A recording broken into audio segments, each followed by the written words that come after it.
اخترنا موضوع الاتزان. برشا منكم يستعمل الاتزان هذوما في الأوقات الكل تقريبا، ثم شكون يعني تقريبا كل نهار يعمل هكايا كويس اتزان.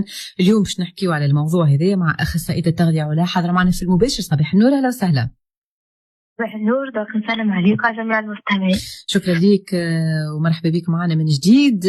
الاتزان الإقبال عليهم يكون يعني في الشتاء أكثر من الصيف علا. اي دونك انا اليوم اخترت باش نحكي على الاتزان خاطر فما برشا انواع وما نعرفوش قداش باش ناخذ منهم، وفي هي حالات ما لازم الناس ياخذوا اتزان وما نعرفوش لا بيان في ولا ما في. اول حاجه هوني نحب ناكد عليها كي نقولوا اتزان ولا انفيوزيون، ماذا بينا نسخنوا الماء وحده وبعد نحطوا الحشيشه اللي باش نحطوها تنفيذي ترتاح شويه وبعد نصفي وقتها مش تحطها هكا ما نغليوهاش معناتها باش تكون المفعول خير معناتها الماء ومن بعديك تحط الحاجات اللي باش تحطهم وبعديك تصفي كما قلت وباش نتحصلوا على الانفيزيون تاعنا. اول حاجه اخترت باش نحكي عليها هي الترونجيه. برشا عباد يشربوا الترونجيه، خلينا نشوفوا شنو الفوائد نتاعها. بالنسبه للترونجيه عندها فاعليه انها تنقص من القلق، تنقص من التوتر، كيف باهيه للصحه نتاع اللثه نتاعنا تاع الفم معناتها، واللي انديكي للعباد اللي عندهم دياري. بينت انه الترونجيه تنقص من الحده نتاع الدياري. دونك العباد اللي عندهم شهرين الجوف يعني يجربوا الترونجيه، هي تعاونهم شويه باش تنقص من لي سامبتوم معناتها. وحاجه اخرى الترونجيه تعاون باش نقصوا من لي كرامب ولي سبازم نتاع الدوره الشهريه عند الانسان الكل. إذا عندها ذكرى شوية رجعت تنجم تعمل ترونجية باش تنقص من الآلام هذوما. يفضلوها باش نقول العباد اللي عندهم مثلا مشكلة في الكليري، عندهم خطر الدم، عندهم حجرة في المرارة، حجرة في الكليري، لازمهم ما يشربوش الاتزان بجميع أنواعهم بريسك على خاطر روحهم في ريسك. تولي في عوض هي بينيفيك تولي عندها أنيفي انديزيراب، تولي عندها مفعول خايب. دونك هنا ردوا بالكم العباد اللي عندهم مشاكل صحيه يحاولوا يتفاداو شويه لي انفيزيون الاتزان اون جينيرال. الاتزان الثانيه اللي باش نحكي عليها هي الكلي. برشا عباد يقولوا لي انا نعملوا الاتزان نتاعنا نحطوا الكلي بالفرنسي. في الكليل يعاون الكبده باش تصفي السموم من الجسم. هي الكبده نتاعنا الدور نتاعها انها تصفي الجسم من السموم، والكليل يزيد يعاونها، يزيد يحسن من المقدور نتاع الكبده هذه. انا شنو انا هونيه مثلا يمكن العباد تسمع تقول لك ما انا عندي مشكله في الكبده تو نشرب من الكليل. هنا نقول لك لا، العباد اللي عندهم اي مرض في الكبده ما يلزمش يشرب من الكليل. مثلا في كونتراديكتوار لمحل العبد اذا بيفعل يحب يحسن من الكبده نتاعو تبقى في صحه جيده يشرب الكليل. اما العبد اللي عنده امراض في الكبده يحاول يفيتيه ما ياخذش. كيف الكليل نلقاو عنده بوفوار انتي ميكروبيان يبعدنا على لي ميكروب، يحسن من الذاكره ويساعد على التركيز. مثلا هكا صغيرات يبداو عندهم هذاك دفوار ولا يبدا عنده هكا بيريود ستريسونت لازم ياخذ الكليل.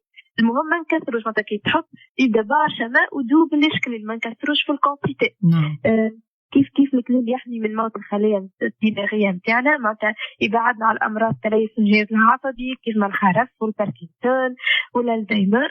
دونك هونيا معناتها شفت لي بيان تاع الكليل برشا. جوست ردوا بالكم دونك كيما قلت العباد اللي عندهم مرض في الكبده، وزيد كيف اللي عباد اللي عندهم دي تروبل سيكياتريك كيما البيبولاريتي ولا السكيزوفريني، هذوما العباد ما ياخذوش من الكليل. دونك هكا قلت العباد اللي ينجموا يشربوا العباد اللي ما ينجموش يشربوا ردوا بالك. كيف تو باش نحكي فما الحريقه. فما برشا عباد تشرب الحريقه الاتزان. فما عباد يقول لك شنو بيزاري هي الحريقه راهي متى تدق وتحرق مثلا كيفاش نشربوها. هي اللي بينيفيك فيها برشا من احسن الحاجات التعاون فيها هي التهاب المفاصل والروماتيزم. كي واحد يعمل انفيزيون يسخن الماء ويحط ورقات حريقه هكايا يشرب منها يعاون بروحه باش ينقص الروماتيزم والالتهاب المفاصل. كيف نلقاو الحريقه فيها برشا لي بوليفينول معناتها فيها مضادات الاكسده تنقص من الاصابه خطر الاصابه بالامراض السرطانيه. كيف تعاون الرجال اللي عندهم تضخم بروستات. دونك هنا ثم بليزيور بيان في اما اللي كونتر انديكي ممنوع باش ياخذوها النساء الحوامل. دونك ردوا بالكم تاخذوا الحريقه.